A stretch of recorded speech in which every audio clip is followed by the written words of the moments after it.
For more than 20 years, John Cena was basically a real-life superhero to millions. He was the face of professional wrestling. But when it came time to write the final chapter of his incredible career, it didn't end with a massive celebration. No, it ended with a storm of boos and a mystery that left everyone just asking, what on earth just happened? Look, from the second he burst onto the scene, Cena's entire identity was built around three things: hustle, loyalty, and respect. But the real core of it, the chant you heard in every single arena, was even simpler: never give up. And that wasn't just some catchphrase on a t-shirt, It was the absolute foundation of his character.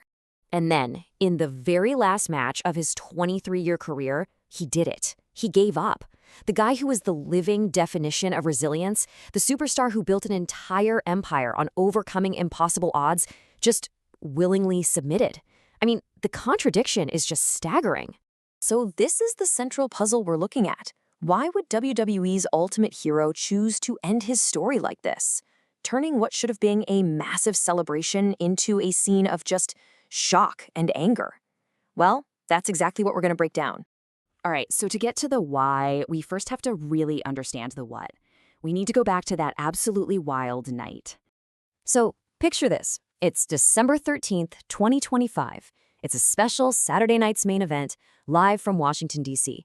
And the energy in that arena was just electric. I mean, this was it. The final match for the 17-time world champion. You could feel that history was about to be made. And then it happened. After this brutal back-and-forth match against the absolute monster that is Gunther, John Cena gets trapped in a submission hold. And he tapped out. He quit. It was an ending that literally nobody saw coming. The reaction was instant. First, you just hear this stunned silence from 17,000 people. And then that silence turned into anger. The boos were deafening. And get this, when WWE's head of creative, Triple H, came out for what was supposed to be this big post-match celebration, he got booed out of the building. You saw celebrities in the crowd just looking completely bewildered.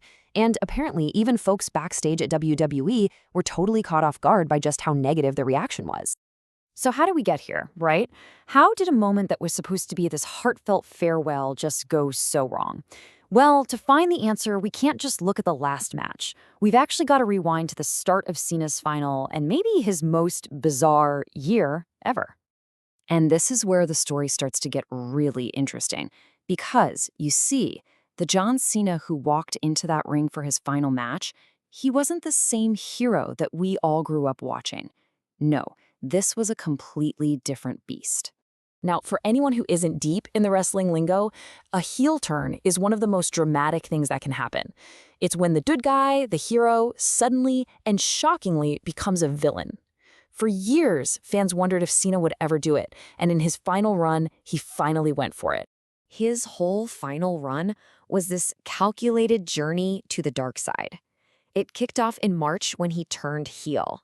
That led him to WrestleMania, where he won a record-breaking 17th world title. Then he beat his greatest rival, Randy Orton, one last time. So this wasn't some friendly goodbye tour. It was a dominant, villainous rampage that set the stage for that final showdown with Gunther. Which brings us right back to that night in DC and his opponent, the man they call the Ring General, Gunther. Let's take a closer look at exactly how this thing ended, moment by moment. The sequence was so deliberate. It was almost poetic. So first, Gunther, who is just a physical powerhouse, locks in a sleeper hold. The crowd on instinct starts chanting Cena's mantra, never give up, never give up. But then, in this really chilling moment, Cena looks almost straight down the camera lens with this faint, knowing little smile on his face. And then, with no real struggle, he just taps. Cleanly. Decisively. He quit. And that's it, right there. That's the huge contradiction. His entire persona for 2 decades was built on fighting through the pain, on never ever quitting, no matter what. And yet in his final act, he chose to do the one thing his character swore he would never do. Okay, so this is the real heart of the mystery. Why would you create such a deliberately contradictory ending? Well, the answer really lies in the philosophy of the wrestling business and in Cena's own view of his legacy.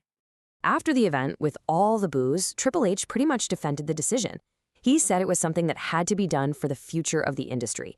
You see, there's this time-honored tradition in wrestling where a departing legend's greatest final act is to put over the next generation, to use their own stardom to make someone else a star.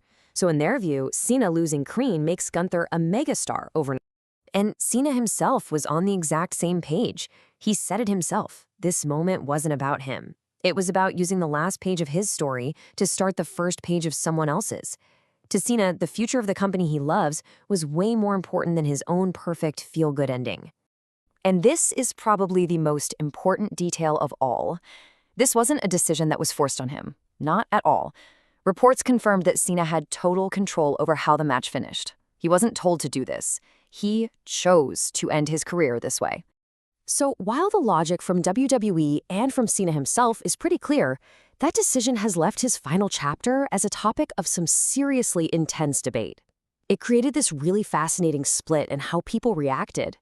It's really interesting because while the live crowd was absolutely furious, Cena's peers and celebrity fans saw it completely differently. His old rival, The Rock, called his career historic. The Undertaker praised his commitment. You had stars from all over the world posting tributes. His buddy Pat McAfee even texted him, joking that he should have warned him about that sleeper hold. It just goes to show the deep respect from the people who really understand the business. And it's important to remember this wasn't some bitter breakup. His in-ring career might be over, but Cena has already signed a 5-year deal to stay on as a WWE ambassador. That really cements his lifelong bond with the company that he helped build into a giant. Which leaves us with the final big question. Was this the ultimate selfless act from a guy who always put the business first? A final, shocking twist that was perfect for his new bad guy persona? Or was it a betrayal of the character millions of people grew to love? A sour ending to a legendary career? The debate is definitely going to rage on, but one thing is for sure. In his final act, John Cena made absolutely certain no one would ever forget how his story ended.